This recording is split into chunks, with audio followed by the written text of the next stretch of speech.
Labdien, cienījamie barikāžu dalībnieki! Pie jums vēršās Sigurds Graudiņš, un kādā sakarā mans BAF numurs ir 442.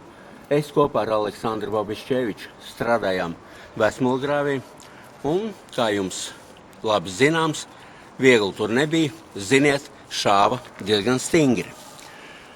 Tātad, kāpēc es pie tā vēršos pie jums? Es vēršos tāpēc, ka pie Vecmulgrāvja tilta Roberta Mūrnieka atmiņas sakarā netika aizdedzināts ugunskurs. Netika. Kāpēc? Vai tas ir Overtona loks, lai lēnā garā nevis atvērtu viņu, bet vienkārši saprasētu. Un pēc tam kaut kādu pateikt, barikāds, vispār kas tāds ir un ko viņi tur darīja. Labi, mūs tur, kā saka, piečakarēja, kā mazos ezīšus, bet mums tak nebija politiskās pieredzes. Tas nenozīmē, ka viņi nav tagad. Viņi ir un ļoti nopietni. Un tā, kādā sakarā es to runāju? Es biju aizgājis 20. datumā uz pasākumu Domu laukumā. Ļoti smuks. Īstie barikādnieki uz divas rokas pirkstiem var saskaitīt. Pārējie ir organizatori, kā arī atzītie bērni uz pasākumu un arī jaunsargi. Es paņēmu līdzi īrijas karogu, par to es jums paskaidrošu nedaudz vēlāk.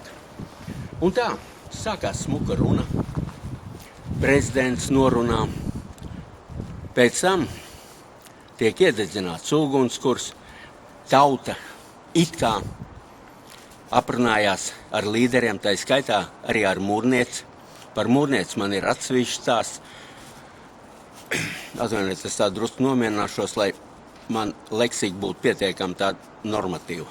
Tātad, iet gar mani Mūrnieci, un es ar pilnu atbildību nosaucu, kas es esmu, un es pateicu, kamēr es būšu dzīvs, es neatļaušu tev un nodevēju apvienībai privatizēt barikādas. Un vispār, ko tu veic genocīdu pret barikādniekiem. Lai izprastu šo te kontekstu, iesaku uzzināt viņas meitas uzvārdu. Bet tas tā. Tātad, prezidents arī nāk aprunājās ar tautu, un ir zīmīgs jautājums no vienas korespondents, kad viņi paprasa, prezidenta kungs, kā pacelt ģimenē patriotismu? Uz ko prezidents principā neatbildē. Kaut kādas frāzes viņš jau tur izteica, bet ne pa lietas būtību. Kad prezidents vēl ar kādu barikādnieku bija parunājis, un es sapratu, ka viņš tūlīt ies prom, no manis atskanēja prezidents Sigurds Graudiņš, BAF, numur 442, Vecmulgrāvis. Mēs nebijām uz barikādēm tāpēc, lai Latvijā būtu tāds bardaks, kā tas ir pat laban. Jo pat laban tur saimā sēž 99 tautas nodevēji, izņemot Juliju Stepaņenko, kur vienīgā savu iespēju robežās dara kaut ko tautas labā, un pat ļoti konkrēti tautas labā.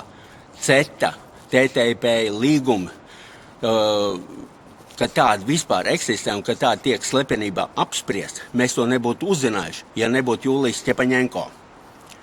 Un tad sekoja smagākais.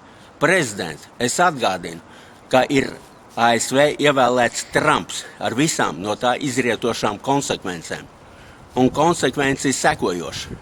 Viņam ir īpaša attieksme pret pederastiem, jo 2 pederasti uzbruka viņa ģimenei. Un pēc inaugurācijas pirmais solis, kas tiks spērts konkrēti no Baltā nama mājaslapas, pazuda pederasta atbalstošu mājaslapu. Tas tā.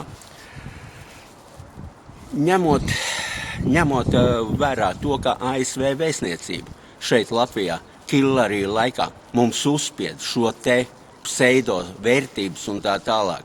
Es ceru, ka pēc manas uzrunas gan barikādniekiem, gan tautai jums radīsies drosme un nokratīt nost šīs te pederastu važas, lesbiešu, LGBT un vispārējo važas. Bez tam prezidentam es atgādināju, prezidenta kungs, tad, kad jūs tiksieties ar mūrnieci kaut kad, atgādiniet viņai, ka nevajag ņirgāties pa barikādniekiem. Un galu galā mēs ļoti labi zinām, kāds ir viņas meitas uzvārds. Es ceru, ka jūs arī zinat. Tāpat kā jūs zinat, kāpēc, kāda iemesla dēļ tika radīts barikādes un kādi bija uzdevumi barikāžu noslēgumā. Tātad Sigurds Graudiņš, Vecmilgrāvis un sakarā ar to atsevišķi paziņojums. Tas būs draugos ievietots sakarā ar to, ka Olgalvs atļāvās rīkot sieviešu protestu gājienu un kas pārsvarā bija vērsts pret Trumpu. Tātad es rīkošu pie brīvības pieminekļa Trumpam atbalsta pasākumu. Paldies!